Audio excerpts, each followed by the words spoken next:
Muy buenas tardes. Cuando son las 7 de la tarde en punto, comenzamos un nuevo diálogo sobre envejecimiento y COVID-19 desde el fanpage de la Sociedad de Geriatría y Gerontología de Chile.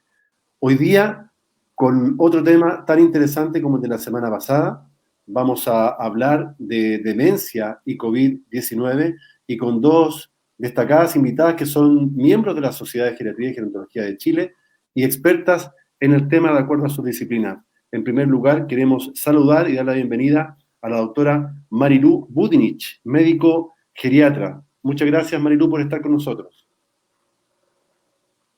Muchas gracias, Marco, por la invitación. Muy contenta de poder participar. Bueno, y también queremos dar la bienvenida a la terapeuta ocupacional Valentina Vega. Gracias, Valentina, por estar con nosotros. No, gracias a ti, Marcos, también por la invitación. Y bueno, el hecho de que haya dos invitadas con disciplinas complementarias también representan a lo que es la Sociedad de Geriatría y Gerontología de Chile.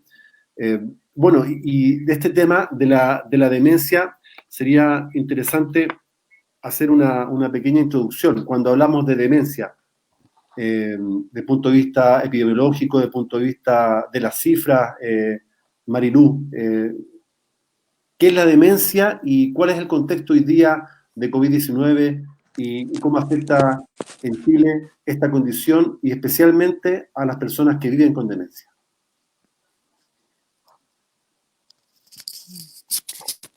Disculpa, Marco, justo se interrumpió un poco el mensaje de la pregunta, pero bueno, si vamos a hablar de demencia, yo creo que es muy bueno que recordemos qué es la demencia, que la demencia corresponde a una afectación de las cognitivas, ¿cierto? Por ejemplo, siempre pensamos de memoria, pero puede ser el lenguaje, la capacidad de organizarse, el cálculo, y que repercute en la capacidad de las personas de desempeñarse en el día a día.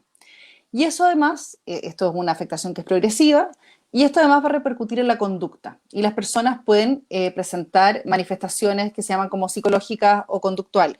¿Ya? Eso a nivel general. Por lo tanto, estamos hablando de personas en las cuales les afecta de distinta manera, en distinta severidad, estos distintos ámbitos. Y en un contexto, como es lo que sucede ahora en la pandemia, en el contexto de COVID, podemos ver que una persona con demencia, por ejemplo, puede no comprender bien qué es lo que está pasando, puede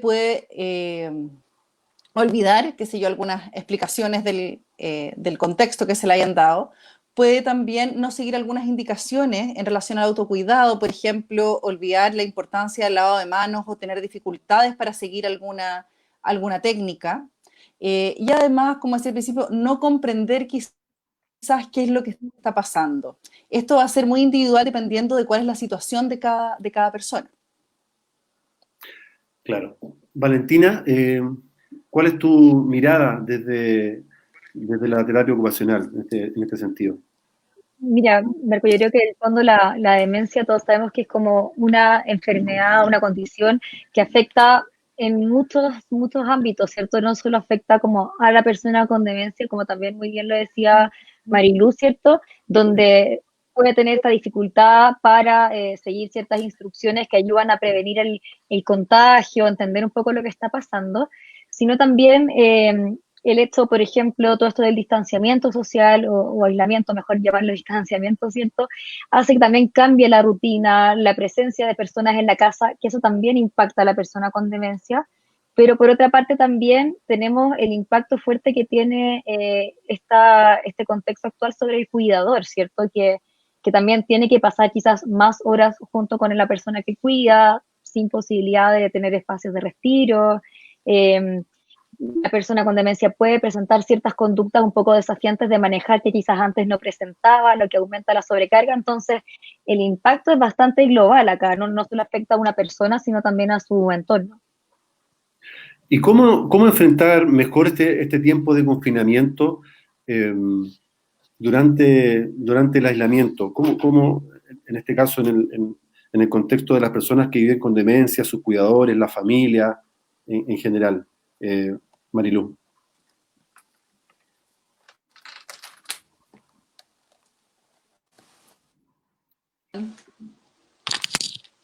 Sí, voy a reiterar la consulta. Valentina, ¿tú escuchas? Sí, ¿Sí? perfecto. ¿Puedes Sí, yo creo que a la hora como de entregar ciertas como pautas o directrices, ¿cierto? Para cómo tener una mejor calidad de vida en este contexto, yo creo que es importante también quizás dividirlo un poco para organizarnos, ¿cierto? Porque yo creo que consejos podemos entregar muchos, pero yo creo que es importante quizás dirigir ciertas consejos asociados en una parte a la persona con demencia y otras dirigidas más hacia el cuidador. Quizás me voy a centrar un poco más como lo que tiene que ver con el día a día de la persona con demencia y dejarle quizás unas cosas más relacionadas con la enfermedad a la Marilu. Eh, pero, por ejemplo, en el caso de las personas con demencia, es, uy, se nos fue la luz. Vamos a tratar de que se reconecte. Sí, En el caso, por ejemplo, de las personas con demencia, hay ciertos aspectos que son fundamentales, como por ejemplo la rutina. Ya sabemos que la rutina proporciona estabilidad, ¿ya? Una cierta sensación de control a la persona con demencia que, producto de su condición, pierde muchas veces el control sobre muchas cosas, sobre ciertas decisiones. Eh, entonces, la rutina es muy importante porque nos ayuda a ser más predecible un poco el día, ya nos mantiene a la persona también más ocupada y eso ayuda a que no aparezcan ciertas conductas desafiantes como por ejemplo el vagabundeo, esto de caminar como incesantemente por la casa, ansiedad, irritabilidad, agitación, ya entonces en ese aspecto por ejemplo es muy importante eh, ya que todos en la casa van a tener que reestructurar un poco su rutina, por ejemplo, intentar dividir el día, no mantener todo el día lleno de actividades, ¿cierto? Y a la persona ocupada, el descanso también es importante, pero, por ejemplo, proporcionar momentos donde la persona realice ciertas actividades que sean de su agrado, ¿ya? Donde esté basado un poco en los intereses de la persona. O sea, si toda la vida le gustó la carpintería, quizás podemos conseguirnos unas tablas para que elige, arme un huerto, estos cajones de manzana que quedan de la feria. Si le gustaba costurear, pedirle que nos ayude a coser algunos botones, todo obviamente graduado dependiendo de las capacidades que tenga la persona y sus intereses de su historia de vida. Pero también es importante, por ejemplo, solicitarle colaboración con algunas tareas de la casa, para así también ayudar un poco al cuidador con esta otra carga que a veces aparece al estar todo el día en cuarentena, ¿cierto? Que colabore con actividades de la casa, que realice actividad física también para poder cansarse un poquito durante el día y dormir mejor durante la noche. Entonces, el tema de la rutina viene a ser como un poco un elemento central, no solo en el manejo como de la demencia en general, donde siempre es importante establecer rutina, sino también puntualmente en esta situación donde esta se ve un poco eh, sujeta a cambios por todo lo que está pasando. estamos conversando sobre demencia y COVID-19, estamos dialogando con Marilu Budnich, médico geriatra, y Valentina Vega, terapeuta ocupacional. Recién, Marilu, estábamos planteando cómo enfrentar mejor este tiempo de aislamiento en el domicilio, en el hogar, en la casa. Perfecto. Claro, y sumado quizás un poco a lo que dice Valentina, que la rutina siempre es clave en demencia, sobre todo ahora que hay un cambio, en el fondo que tenemos cambios y que se va a generar una nueva rutina, lo que tenemos que tratar de hacer y que además las personas que cuidan pueden estar sujetas a otras exigencias, quizás asumiendo roles que en otro momento no estaban teniendo. Quizás hay personas, por ejemplo, que tenían algún tipo de apoyo en la casa y que ahora, por distintos motivos, no lo van a tener. Que identifiquemos dentro de esos puntos que decía Valentina, como qué cosas son en el fondo, que esta rutina y estas actividades que nosotros hacemos son parte de lo que hay. No sé si me entiendo, o sea, aprovechamos el almuerzo, aprovechamos la cena, la once, para que la persona, por ejemplo, quizás nos pueda ayudar a poner la mesa, para que podamos preparar un bonito florero, no sé, cosas que tengan además sentido de acuerdo a la historia y los intereses que tienen las personas y de acuerdo a sus habilidades. Porque tenemos que tener presente que hay una persona, por ejemplo, que puede estar en condiciones de preparar todo el almuerzo, pero hay otras en las cuales quizás van a poder ayudar, no sé, picando la fruta o lavando la ensalada, o quizás no pueden, si uno les pide que pongan la mesa, no van a poder poner la mesa, van a ir a poner la mesa y se les va a olvidar, pero si uno les pide que pongan los tenedores, luego el cuchillo, que pongamos el mantel, o sea, si dividimos las actividades por paso, va a ser mucho más fácil que participen y que puedan adherir. ¿Ya? ¿Cómo, Marilú y Valentina, el poder de alguna forma pensar que esta situación compleja puede ser una oportunidad, pensando en que las personas con demencia, muchas de ellas viven como en una constante cuarentena, no salen de su casa por diferentes razones y hoy día siguen en la misma situación, invisibilizada? ¿Cómo puede ser esta una oportunidad y qué desafíos podría plantear esto que está pasando, Marilú? A ver, yo creo que claramente esto es un desafío. Eh, ¿Qué ventajas podría, podría tener? No sé qué pueda decir como Valentina. Yo creo que qué cosas buenas podemos tratar de sacar de esta instancia. Quizás, como lo que hemos mencionado, un poco fortalecer esta rutina. Como vamos a estar un poquito más encerrados, vamos a ser un poco quizás más conscientes del ambiente, por lo tanto vamos a tener que preocuparnos. No sé si algún momento que perdí la conexión, entonces no sé si Valentina alcanzó a mencionar algo del ambiente. No, no mucho. Ya. Entonces, por ejemplo, que podamos darnos más cuenta el rol que el ambiente físico tiene, preocupándonos en cómo vamos a estructurar nuestra casa, qué espacios son los que vamos a utilizar, y quizás creando como centros de actividades o centros donde tengamos algunas cosas que son de interés para la persona o de mayor utilización, ordenemos y vayamos despejando algunos espacios también, que nos preocupemos de la iluminación y que dentro del espacio que tiene cada casa es distinta, cada realidad, ver cuáles son los espacios que vamos a ir utilizando para que haya una como dinámica durante el día, para que los días sean distintos, que la persona quizás hay personas que tienen patio, pero hay otras que pueden tener un balcón o una ventana que tiene más luz, entonces en la mañana vamos a utilizar ese espacio, en la tarde vamos a utilizar otra cosa, preocuparnos de los ruidos que hay, que ojalá los ruidos sean cosas que llamen a la alegría, que llamen a la calma, que llamen al bienestar, que evitemos los ruidos molestos o los múltiples, los estímulos múltiples, eso de tener la tele, la radio y además que el nieto ande corriendo y el perro ladre, de verdad que a todos nos angustia. Y a una persona con demencia le puede angustiar más. Entonces, darle un poco de, eso es siempre importante, pero ahora que vamos a estar más en casa, tiene mayor relevancia, además de preocuparnos de eliminar aquellos factores que puedan ser de riesgo. Por ejemplo, que ya no hayan elementos peligrosos, desde el punto de vista que la persona pueda, no sé, cortarse con algo, por ejemplo, o que pueda haber un incendio, o también cosas que puedan favorecer las caídas. Hay que pensar que en todas estas cosas que nosotros decimos no son recetas de cocina, sino que son ciertos tips que uno tiene que aterrizarlos a la realidad Claro. de cada persona. Eh, Eso en relación al ambiente físico y bueno, y al ambiente social, que también es muy importante en relación a lo que le sucede a las personas con demencia, ver cómo podemos trabajar con este ambiente social, que muchas veces está compuesto por este como cuidador, que a veces reconocemos cuidador principal y que ahora se hace más presente, porque en algunas situaciones hay personas que están confinadas en dupla, en el fondo, que no hay, y otras que están en un grupo más amplio. Y quizás también tomarlo, si estamos hablando de las ventajas o de las oportunidades, de que aunque estemos en esta situación de confinamiento, de ver cómo integramos a otros miembros de la familia o de esa red.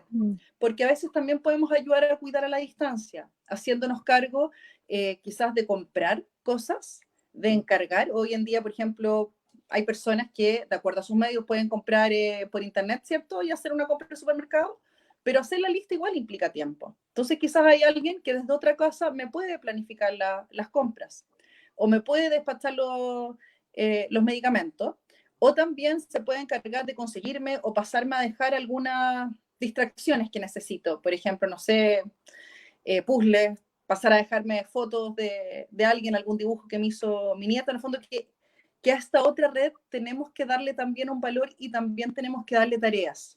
No sobrecargar nuevamente a la persona que está ahí más presente físicamente. No sé qué piensa Valentina. Sí. Hay una oportunidad ahí, Valentina, como decía Marilú, a la integración y solidaridad intergeneracional, ¿cierto? Sí, de hecho, como quería ahí como complementar justo un poco lo que estaba diciendo la Marilú, que, por ejemplo, a ver, ¿qué pasa? Que también el estar más en la casa, sobre todo en grupos familiares más amplios, donde conviven de repente en una misma vivienda la persona con demencia, con quizás su hija, hijo, que es el cuidador principal, nietos que quizás son más adolescentes, o quizás incluso otros hijos de la persona con demencia que normalmente están trabajando, por ejemplo, y ahora están más tiempo en la casa.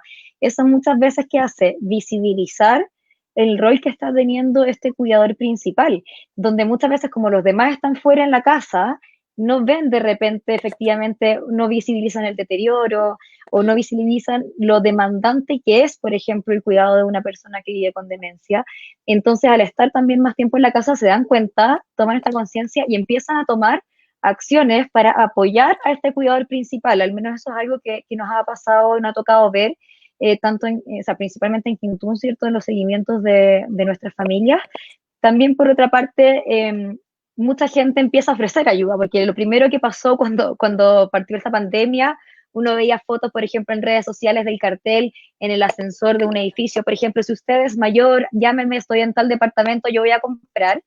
Pero a veces también pasa que, claro, todo el mundo ofrece ayuda, lo cual por un lado igual puede agobiar a este cuidador de que cuando se mete a apoyar gente que normalmente no apoya o no está al tanto de la realidad que están viviendo, a veces pueden interferir. Es súper importante, sobre todo, preguntar si necesitan ayuda, en qué necesitan ayuda, y uno también como quizás cuidador, aprender a pedir distintos tipos de ayuda, o sea, cada quien puede ayudar de forma distinta desde sus posibilidades, y quizás como decías, Marco, por ejemplo, los chiquillos que son más jóvenes, adolescentes, adultos jóvenes, que son más tecnológicos, nos pueden ayudar a programar videollamadas, por ejemplo, con la familia. Nos pueden ayudar grabando, descargando películas de internet, no es que esté comentando el pirateo, pero descargar algunas películas de internet, por ejemplo, de la época de ellos, de estas así western, ya, o películas mexicanas, o armando listas de reproducción de música de su agrado, por ejemplo, que son cosas que normalmente este cuidador quizás no tiene las habilidades porque no es muy tecnológico, ¿no?, con la brecha tecnológica que hay. Y por otra parte, también yo creo que es importante el dividirnos estas como tareitas que decía Marilu entre los que se pueda y así apoyarnos. Lo otro que también siento que ha sido muy positivo, que el uso de la tecnología, por ejemplo, ha permitido que familias se junten más, ya, porque a veces nos ha pasado mucho que tenemos una persona viviendo en Peñalolén, otra viviendo en Maipú, por ejemplo, no ven casi nunca al hijo, pero ahora como que todos nos acordamos que las videollamadas estaban disponibles cuando siempre no han estado. Pero ahora como que cobra importancia. En Quintún hemos tenido la posibilidad de intervenir, por ejemplo, con grupos familiares a través de videollamadas, que antes era imposible porque hacíamos visitas domiciliarias y no lográbamos juntar por el horario de trabajo, lo que sea, a todos los hijos, por ejemplo. Y esta ahora es posible porque nos acordamos que estaban las videollamadas y ha sido súper positivo. Yo creo que está súper bien tratar de buscar un poco la oportunidad en medio de esto. Y eso que menciona Valentina Marilú, probablemente después del COVID-19, que esperamos que podamos superarlo, se mantenga. ¿Ah? Probablemente ese tipo de actividades o de acciones se van a mantener. Sumando quizás también a lo que dice Valentina, yo creo que es súper clave cuando ella dice que hay que preguntar qué es lo que necesitan las personas. Porque a veces podemos estar disponibles, tanto presencialmente como a distancia, y queremos ayudar, pero a veces queremos ayudar en lo que nosotros creemos que el otro necesita. Y es muy importante saber qué es lo que es prioritario para el otro, para que también realmente le demos una solución. Yo creo que a veces a todos, en distintos ámbitos, nos falta eso, que no ayudamos en lo que el otro realmente quiere que lo ayuden. Claro, es un enfoque de derecho también. Las personas con demencia tienen derechos humanos también tienen el derecho a... y ahí en estos días también de cuarentena hemos visto algunas imágenes, algunos videos que se han subido a las redes, y recuerdo uno, yo no sé si fue verídico o no, de una persona mayor, parece que de España, que salió al balcón y cuando escuchaba los aplausos de la gente, de las terrazas y la música, lo hacían sentir de que esos aplausos eran para él, ¿ya? Sí. Entonces, ¿qué les parecen a ustedes esos ejercicios? O sea, yo creo que ese video refleja así como la regla de oro número 1 que hay en el manejo no farmacológico de las demencias, que esto es un poco de seguir la corriente, ¿cierto? De repente inventar esta como mentirita blanca, ¿cierto? En favor de la persona con demencia. O sea, un ruido. Si en España tienen esta costumbre también de realmente todos los días a las 9 salir a aplaudir. acá en Chile no ha cobrado la misma fuerza, pero imagínate una persona con demencia que está en su casa y de repente empieza a escuchar un montón de aplausos, puede perfectamente sobresaltarse, porque puede ser un sonido como de fuego artificial, las personas que vivían, por ejemplo, la guerra civil española ya pueden haber pensado que era un bombardeo, es un ruido que en el fondo puede a uno causarle un poco de temor. Y acá no encontraron nada mejor que este caballero que le gustaba tocar armónica, hacerle pensar de que estos aplausos eran para él. Entonces yo agarro esta situación y la un poco coloreo, un poco como la película esta de La vida es bella, ¿cierto? Sí. Donde le digo que esos aplausos son para él. Entonces le genera una sensación también de satisfacción, de autoeficacia, súper importante, que yo creo que es como un empuje hacia arriba bien importante para la persona con demencia. Bueno, a esta hora tenemos mucha gente conectada, hay 60 personas conectadas en línea en estos momentos y tenemos varios comentarios de socios, directores de nuestra sociedad también, la doctora Carolina Paz, Mari Carmen Andrade, que son conocedoras obviamente también del tema, desde Santiago, desde regiones, también a María José Galvez, quien tiene hoy día la oportunidad también de trabajar de las políticas públicas, todos comentarios positivos, así que quiero decirles que la gente agradece este espacio. Y bueno, y es importante, como decía Valentina, Marilú, el poder recobrar estos espacios de comunión, de contacto entre la familia y también con la comunidad, pensando también en los departamentos, en las casas, que es importante el encuentro, la integración comunitaria para una persona con demencia que ha vivido siempre, por ejemplo, en un departamento, en una casa, ¿ya? Entonces, en este contexto de COVID también hay una oportunidad, una ventana ahí para ese encuentro con las redes sociales, Marilu. Las redes sociales, me refiero a las redes sociales comunitarias, el entorno social. Totalmente, porque en el fondo esos vecinos, que a veces son los vecinos de toda la vida, se conocen y también son una red en la cual uno podría contar. O sea, hay personas que están, digamos, como en cuarentena y que no pueden salir de su casa, y hay otras que sí pueden todavía, ¿cierto?, salir y estar en lugares donde no, manteniendo cierta distancia o no tocando como elementos, ¿cierto?, de uso público. Pero claro, con esas personas también se puede trabajar y pueden ayudarnos en el fondo a que estas personas se vean y se sientan más acompañadas, porque podemos tener una conversación quizás a distancia. También con esas personas nos pueden ayudar en el caso de que si nosotros nos sentimos agobiados porque hay una situación en la cual la persona está agitada o inquieta, el que nosotros le podamos comunicar a nuestros vecinos lo que pasa, también baja el nivel de ansiedad de la persona que cuida, ¿ya? Por lo tanto, en el fondo, el reconocer que nosotros tenemos o vivimos con un familiar o con una persona que tiene demencia y que a veces tiene algunas alteraciones de conducta, y contar con estas personas nos va a ayudar. Yo creo que eso es súper clave. Sería importante o interesante, Valentina, poder reiterar algunas consideraciones sobre el cuidador principal y el que no es cuidador principal, atendiendo que hay, por ejemplo, una consulta de Natalia Escobar que dice: ¿qué sugieren en casas en las que solo vive un cuidador principal y una persona con dependencia severa o moderada, con diagnóstico de demencia, para disminuir su carga de cuidador, considerando el contexto de crisis? Claro, ahí esos son efectivamente los casos más complejos, donde en el fondo tenemos una red social de apoyo bastante precaria, muy pequeña, o hay ciertos familiares, pero no es muy efectiva la red a la hora de entregar apoyo. Por eso, antes de responder directamente la pregunta, es súper importante que también en el caso de los profesionales que están acá viéndonos, trabajar este tema de formar, aumentar la red de apoyo, porque siempre va a llegar el momento en que se va a necesitar y no esperemos a que llegue, a que pase algo para recién empezar a levantar esta red de apoyo. Entonces, pega un poco para los equipos, ¿cierto? Y de repente también para los familiares, empezar a buscar cómo levantar esta red de apoyo. Y efectivamente los vecinos muchas veces pasan a ser un pilar de apoyo bastante importante. Siempre está el temor de contar un poco sobre la condición de la persona, de ventilarlo, porque no vayan a hacerlo leso, porque no vaya a pasar otra cosa. Pero en general los vecinos, por ejemplo, son un pilar importante porque podemos contar, por ejemplo, con ellos en el caso que si tenemos un cuidador que vive solo con una persona con demencia, es importante que este cuidador, por ejemplo, sobre todo ahora con la pandemia, piense en qué va a pasar si es que, por ejemplo, yo me contagio. ¿Qué pasa si yo ya no voy a poder cuidar a la persona con demencia? ¿Quién se va a hacer cargo? Entonces, tampoco también adelantarnos a lo que pueda suceder, tener un plan de emergencia un poco estructurado. En algunos casos que me resulta súper útil, por ejemplo, he visto varias familias que se apoyan de las alarmas comunitarias en caso de necesitar ayuda.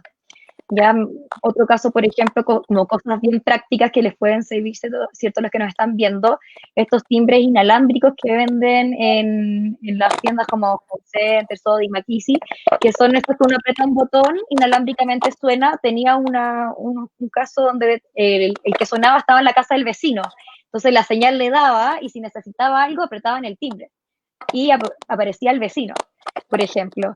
Ahora, claro, uno siempre en este contexto donde quizás no puede libremente circular, entrar y salir gente de la casa, como decíamos delante, hay ciertas tareas que sí podemos delegar, como el tema de las compras de supermercado, ya también el que el cuidador aprenda qué cosas son realmente necesarias e impostergables de realizar. O sea, de repente es una tremenda sobrecarga, sobre todo en el caso de la pregunta que una persona con dependencia severa, el tema de bañar a esa persona, el tema de la higiene. Y muchas veces los cuidadores, en mi caso, por ejemplo, tienen que bañarlo todos los días porque de esa forma va a estar bien, yo lo tengo que hacer así, cuando quizás ahora, en este momento, donde puedo estar más sobrecargado, puedo empezar a flexibilizar un poco y quizás que el baño sea 3 veces por semana. O sea, este cuidador también tiene que aprender un poco a planificar su vida, ¿cierto? A priorizar qué cosas son realmente necesarias de hacer o no, que aprenda a descansar, a hacer pausas. Yo siempre digo, esta es la regla como de las 4P, ¿cierto? O sea, la primera es el planificar, o sea, ver cuáles son las tareas que tengo que hacer, organizarlas dentro de mi semana, de mi día. La segunda P, que es de priorizar, o sea, qué cosas realmente son necesarias de hacer, cuáles incluso puedo delegar, el aprender a hacer pausas, descansar entre medio de, por ejemplo, las actividades, ya buscar un minuto del día, aunque sean 15 minutos donde de repente la persona pueda escuchar un ratito una música tranquila, acostado, ¿ya? Y la última P de las posturas, ¿cierto? Que a veces los cuidadores, sobre todo en el caso de dependencia severa, el tema de las transferencias, de trasladar a la persona de la silla a la cama, a la tina, eh, puede significar, por ejemplo, un lumbago, si es que el movimiento está mal hecho, hay una mala postura, cuidar ahí también ese tema. Valentina Vega, terapeuta ocupacional, en esta conversación sobre demencia y COVID. Mariluz Burnich, médico geriatra. Otro mundo es lo que pasa, es lo que se vive en las residencias de personas mayores y en los establecimientos de larga estadía del adulto mayor. ¿Cómo sería interesante, qué considerar ahí en ese sentido? O sea, bueno, todos sabemos, ¿cierto?, que en esta situación de pandemia lo que sucede en las residencias es complejo ya de por sí porque tenemos personas con mayor dependencia que están habitualmente como confinadas y que se han tenido que tomar medidas, ¿cierto? Todos sabemos que ya de per se hay una situación de riesgo y compleja y de estrés en este momento para los equipos y para los familiares también que tienen a personas en una residencia. Y cuando consideramos en el caso de las personas con demencia, tenemos que ver que quizás también hay algunos puntos que tenemos que tener presentes, sabiendo que todo lo que vamos a mencionar ahora, comentar, se tiene que supeditar a la seguridad en este momento, en el sentido de que tenemos que mantener las medidas de protección, tanto para los residentes como para el personal, cumplir con la normativa y las indicaciones que ha dado el Ministerio de Salud, etcétera. Entonces, en ese contexto, ¿qué cosas nos pueden...? Y que además, por ejemplo, puede ser que tengamos menos personal, que tengamos personas, que haya recambio de personal, que hayan personas que no conocen a los residentes. Entonces, ¿qué cosas son importantes habitualmente y quizá con mayor relevancia ahora? Yo creo que lo primero es conocer a las personas o tener algunos datos de los residentes, algunos datos mínimos. Puede ser, por ejemplo, que hagamos una listita escrita a papel y la pongamos en un sobre plástico o en algo plastificado, cosa que queda a la mano, pero que pueda estar limpio. Donde sepamos quién es esa persona, cómo se llama, cómo le gusta que le digan, qué personas son significativas para ella, qué cosas le gusta hacer, cuáles son sus intereses o sus pasatiempos. Por ejemplo, le gusta bordar, le gusta coser, le gusta jardinear. Las personas significativas o que le hacen sentido para ella es su hija y que tal es el nombre. Qué cosas no le gustan o qué cosas le asustan, ¿ya? Porque las personas, en el fondo, porque ahí tenemos mayor riesgo de que esa persona presente alguna alteración de conducta como respuesta a una sensación o a una situación que le genere discomfort, y qué puntos son claves. Por ejemplo, requiere ayuda para bañarse, requiere ayuda para vestirse, le da susto que la duchen o le da pudor a la hora del baño. ¿Para qué? Para que estos datos son siempre importantes tenerlos presentes, pero si además vamos a tener personal nuevo o que quizás pudiese tener menos expertise en el abordaje de personas con demencia, que tengan eso presente para minimizar situaciones que puedan ser potencialmente desafiantes. Yo creo que ese es uno de los primeros puntos. Otra de las cosas que tenemos que tener en consideración también es en relación al ambiente. Ya dijimos que era clave cuando estamos en una casa, y bueno, y la residencia es la casa de las personas mayores que habitan ahí. Entonces, hay que pensar que también las residencias, quizás, además de cambiar sus rutinas, han tenido que cambiar algunos temas de infraestructura. Quizás han cambiado los residentes de habitación, quizás hay algunos salones que no se pueden estar ocupando, que no se van a ocupar de tal o cual manera. Entonces, tenemos que preocuparnos de que esos espacios queden seguros, que las personas puedan, digamos, como deambular por lugares donde estén iluminados, donde no se vayan a tropezar, pero que también ojalá los organicemos o los ordenemos de una forma en la cual podamos, de una forma en la cual ellos puedan reconocer. Porque, por ejemplo, si a una persona, que si yo, le cambiamos la habitación, o si ahora, no sé, hay una sala de estar que la vamos a usar para comer, o va a tener que usar otro baño, que usemos algunas señaléticas que pueden ser imágenes para que las comprendan las personas, por ejemplo, que no tienen lectoescritura, pero que nos puedan ayudar a orientarnos. Eso, además de algunos cambios y consideraciones a la rutina, que yo creo que Valentina nos puede ayudar también. Sí. Antes de eso, Valentina, aprovecho de mencionar que la Sociedad de Geriatría y Gerontología de Chile, junto al CENAMA, el Servicio Nacional del Adulto Mayor, han generado documentos, protocolos justamente para la atención de los LEAM, para los equipos, también la atención interna, el funcionamiento, y eso es muy importante, este trabajo sociosanitario, colaborativo, para que en ese sentido haya una respuesta técnica adecuada frente a esta población de riesgo. Valentina. Gracias, Marco. Efectivamente, lo que decía también Marilu de la importancia, así como hablamos ya de la importancia de tener una rutina más o menos marcada en la casa, lo mismo se replica, ¿cierto?, en el caso de los LEAM. Ahora, acá es un poco más complejo porque en general conocemos la realidad de muchos LEAM donde la relación entre personal de cuidado, ¿cierto?, y residentes a veces no es la ideal, hay pocas manos para hartos residentes, pero dentro de lo posible, ¿cierto? Uno tiene que intentar establecer como momentos del día, ¿cierto? En general, sabemos que en nuestro país son tan importantes las comidas que, bueno, siempre los horarios de comida marcan un poco la pauta de nuestra rutina. Y dentro de eso tenemos que empezar como a tratar de dejar algún espacio, por ejemplo, para alguna actividad recreativa, para mantener, por ejemplo, la actividad física. Ya tengo entendido que en varios LEAM, igual personal, los profesionales, por ejemplo, no médicos, kinesiólogos, terapeutas, están yendo con cierta regularidad a realizar actividades, pero, por ejemplo, que permitan un distanciamiento entre las personas, ciertos lugares amplios, organizar actividades de repente grupales respetando esta distancia social, donde ojalá no tengamos que compartir objetos, ¿cierto? No estar tirándonos una pelota porque no podemos estar desinfectando la pelota cada 10 segundos, pero que, por ejemplo, pueden ser actividades en torno al tema de la música, del recuerdo, pueden ser tardes de película, evitar, yo sé que en las residencias es muy importante la tele en general es como un miembro más de la sala común, ¿cierto? Donde es complejo a veces eliminarla, pero tratemos, por ejemplo, de evitar de que poner las noticias, porque eso puede hacer que el escuchar noticias de repente negativas, trágicas, puede desencadenar ciertos sentimientos de miedo, de preocupación en los residentes, y eso generar conductas, ¿cierto?, desafiantes. Tratemos de poner algo agradable, una música más tranquila de fondo o del agrado del grupo, poner de repente la aromaterapia, a pesar de que más allá no tenga tanta evidencia, siempre es rico sentir un olor agradable, ¿cierto?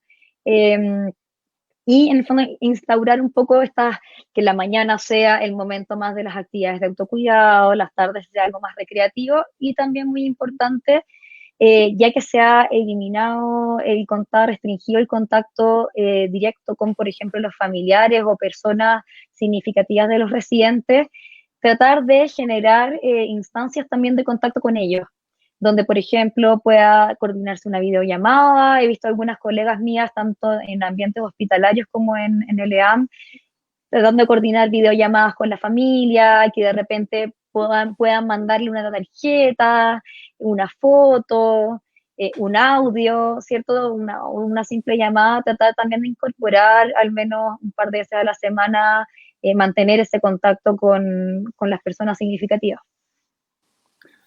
Bueno, y también en el marco de esta conversación, de este diálogo, tanto Marilú como Valentina han estado trabajando en la preparación de material de apoyo para ir profundizando y tener más herramientas en lo que estamos conversando. Marilú, ¿nos podrías contar sobre aquello? Claro, con un grupo de profesionales de distintas partes del país, algunos socios, otros que no son socios, pero que sí colaboran con la sociedad, hemos estado preparando distintos materiales, hay uno que se ha trabajado en conjunto, digamos, de este grupo de la sociedad con el MinSal y que esperamos que pueda aparecer pronto, que tiene que ver con recomendaciones para los equipos que trabajan con personas con demencia, un poquito que profundizan estos tips que hemos tocado ahora con Valentina. Eso por una parte. Y otro que rescata también algunas de las cosas que hemos conversado ahora que tienen que ver con la comunidad, con personas con demencia que viven en la comunidad. Y esperamos que esos dos documentos puedan estar pronto y van a estar en la página web. En la página web de la sociedad ustedes ya pueden encontrar que hay un ítem de demencia donde aparecen tenemos algunos videos que son para la comunidad y algunos que hacen mención a temas específicos de LEAM, que yo creo que está bien interesante y que han contribuido distintos profesionales para ello. Y además rescatamos material de otros equipos, por ejemplo, ahí del Centro Quintón donde trabaja Valentina, de otros lugares, donde los pusimos a disposición a través de la página para que las personas puedan acceder, tanto los profesionales como los cuidadores. Así que los invitamos después de que termine esta actividad a revisar la página web. www.socgeriatría.cl. También aprovechar de comentar que en el sitio web también hay información sobre una campaña que inició la sociedad junto a la Fundación Ámanos para promover el buen trato hacia las personas mayores y también personas mayores con demencia en los medios de comunicación y prensa. Entonces, cuando uno escucha o lee hablar de postrado, en vez de postrado, hablar de personas con dependencia, algún tipo de dependencia, severa, moderada o leve, cuando se habla de demencia senil, una serie de conceptos, de términos que es importante comenzar a entender, a corregir en conjunto para hacer un Chile amigable, amigable con la demencia, Marilú y Valentina. Sí, toda la razón, Marco, ahí dejar de lado el abuelito que se ha hecho más común de lo normal estos últimos días. Yo quiero agradecerles el tiempo que ustedes han tenido, esta preparación también, este trabajo que están desarrollando ya desde hace mucho tiempo, muchos años también. Y bueno, las personas que se han conectado así lo han manifestado también con sus comentarios. Ustedes después los pueden revisar en conjunto para poder responder algo puntual. Y con 65 personas conectadas y bueno, cuando son las 7 de la tarde con 38 minutos estamos finalizando este diálogo sobre demencia y COVID-19 junto a Marilú Budinich, médico geriatra, y Valentina Vega, terapeuta ocupacional, ambas miembros de la Sociedad de Geriatría y Gerontología de Chile. Nuevamente, muchas gracias por estar con nosotros y por conectarse a través de esta plataforma. Muchas gracias, Marco, y también ahí los invito a revisar las redes del Centro Quintún, donde hay cierto material que también está en la página de la sociedad, ¿cierto? Pero estamos diariamente compartiendo en el canal de YouTube, en Facebook, en Instagram, rutinas de ejercicios, videos, infografías que pueden ser de apoyo también a todos los que nos están viendo.